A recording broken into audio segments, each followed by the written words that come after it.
Hi, this is Spencer Colgan from Spencer Colgan is Wallpaper, and we're on a really hard, difficult job because the air conditioner isn't on, they don't have approval yet, and so we're working in a hot box. I want to show you a trick.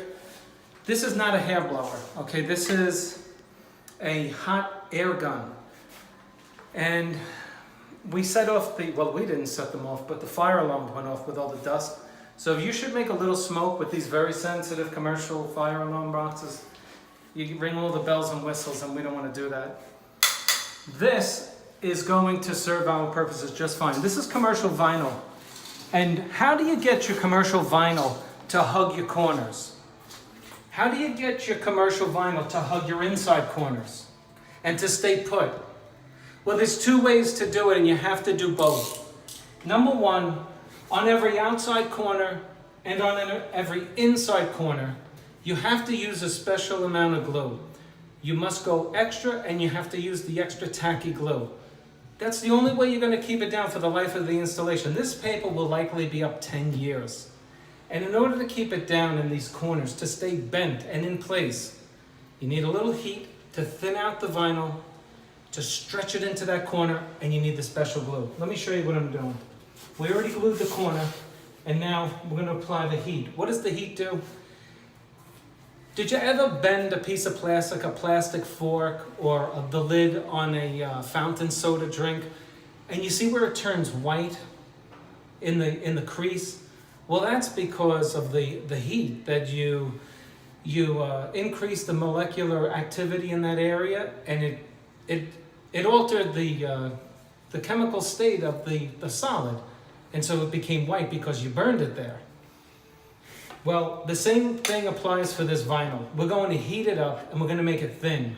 See that when the plastic lid gets bented, it turns white because you thinned it out there. And that's why it stays bent, because you made it thin over there. And you put a crease in it because you made it hot. So now watch what I'm going to show you a trick.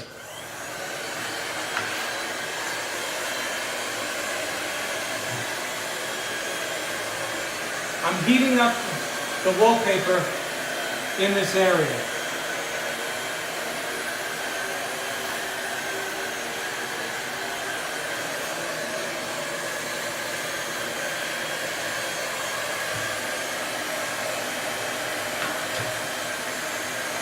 I'm feeling it for how hot it is. I want it hot. And then I'm going to show you what I want you to do with your wallpaper smoother.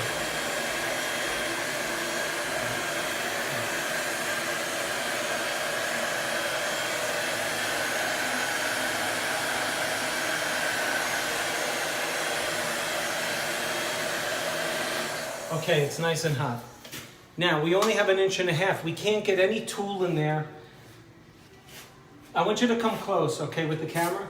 Take your smoother or another object and turn it. Can they see that? Can you see it through your camera? You see how I have it flat here? And now what have I done? Look at the bottom of my smoother. Show them the bottom. And that's against the right-hand side of the wall. Now look at the top of my smoother. It's against the left, isn't it? And by doing this, I'm stretching out the vinyl on my right and on my left simultaneously, and I'm forcing it into place.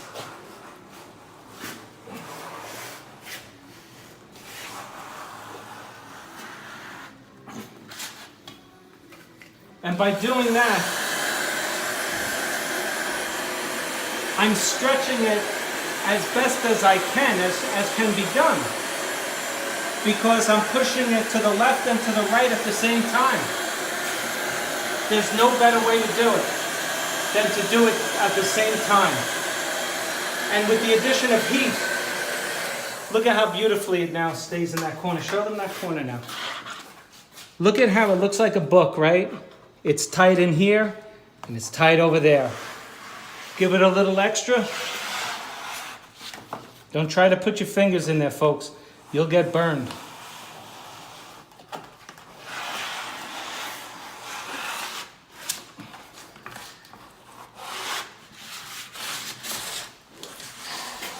Now, what do you want to do with this overlap here? Can I tell you something? leave it for tomorrow. If you have to cut it today, cut it today. But if you can leave it for tomorrow, leave it for tomorrow. Here's why. Wallpaper cuts best when it's dry. Did you ever take a beautiful new rag and wet it and leave it out in the sun, or towel? You take it up and what is it? Stiff, right? Well, when the wallpaper dries, it gets stiff.